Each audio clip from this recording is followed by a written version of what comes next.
Good day, ma'am. Thank you for allowing me to interview you.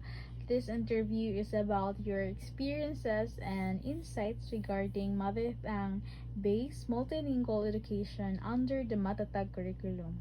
Your responses will be used for academic purposes only.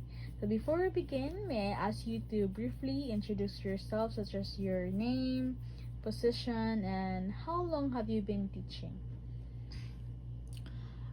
Before I would share my experience in my teaching, I would like to say good day to each and everyone. My name is Mrs. Loris Ganubadahe.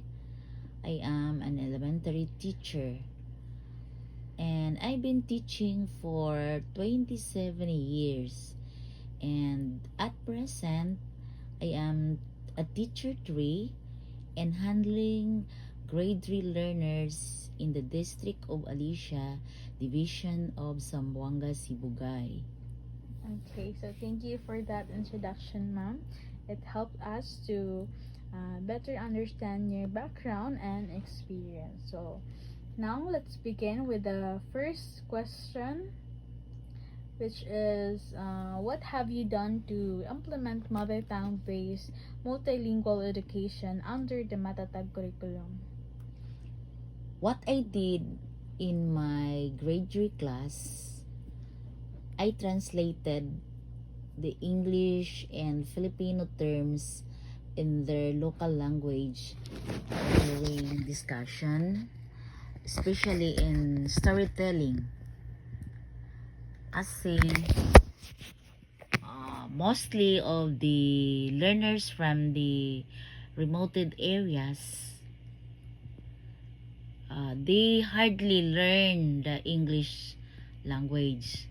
So that is why, especially in the English subject, I always translate the English terms in the mother tongue, and even in giving instructions, so that pupils could easily understand the lesson and they could actively participate.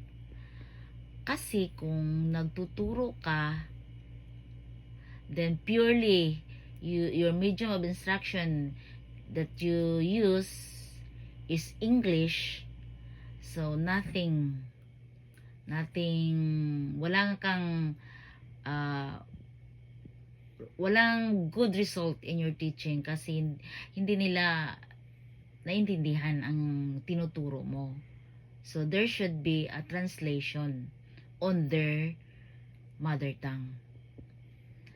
Then, in other words, I use bilingual strategies in teaching and learning process in order to improve learners' understanding and participation. So, kung ma-translate mo na, lalong-lalo na yung mga instruction mo sa mga activities na binigay mo, so, pupils could participate. So, as a result, in my teaching, learners became more confident kasi pwede na nilang magamit yung mother tongue nila. So, they engage and active in class, especially in the discussion. Okay, thank you for sharing that, mom. So it's very helpful to know what are your strategies that you use in the classroom. So since that you have learners that their first language is Bisaya, so it's very hard for them to participate in a class with English language. Yeah. Yes. So let's proceed with the second question. What outcomes have you observed from using MTB-MLE?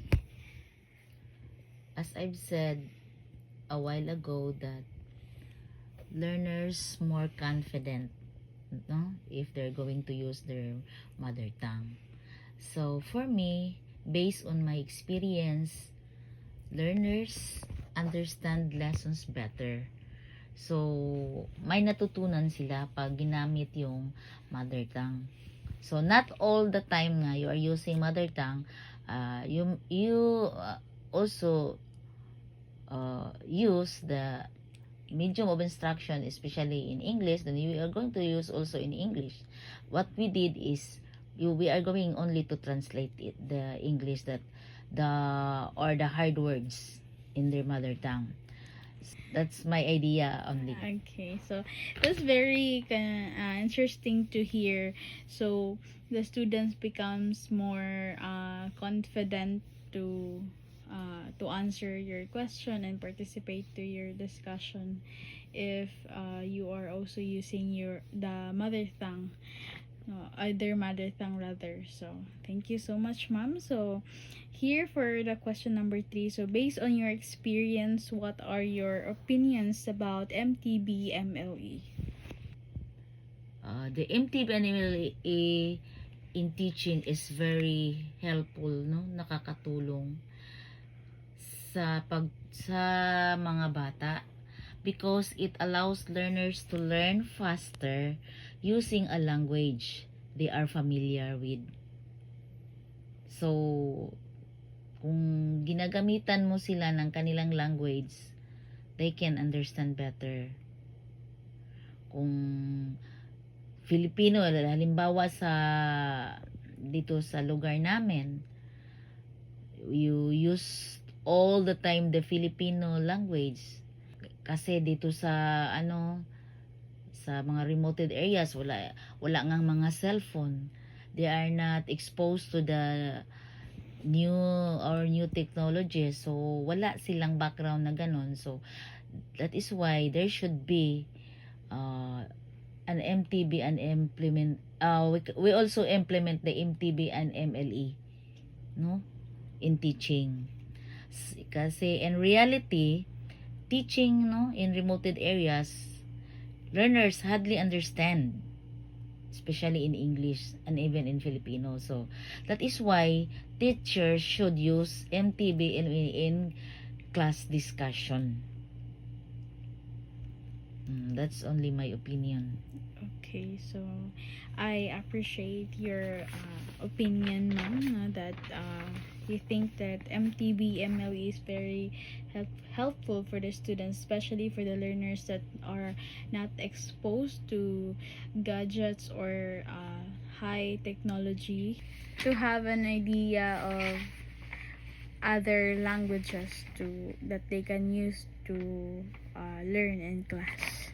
Moving on, so for the fourth question, what challenges have you faced and how have you addressed them?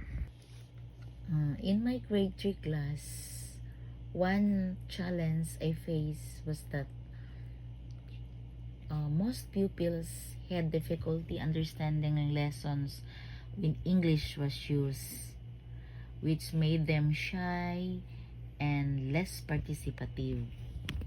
So to address this, I use mother tongue to explain concepts clearly and encourage them to express their ideas in their own language first.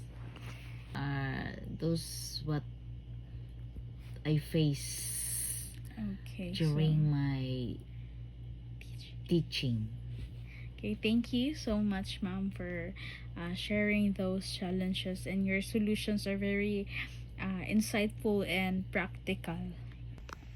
Okay, so for the last question, why do you think this policy is being implemented? For me, this policy is being implemented to improve learners' comprehension. Then, it strengthens their foundation in learning. So for me, as a teacher in the lower grade, without using the MTB MLE in teaching and learning process, my teaching is useless. And that's all, ma'am. Okay, thank you so much, ma'am, and that's a very meaningful perspective, no, that this policy i- is being implemented because it will help the comprehension of the learners to improve. And okay, thank you so much for your time and for sharing your experiences. Your responses will greatly help in our study. So have a great day, ma'am. Thank you also for giving me this opportunity to express also my experience in my as a teacher.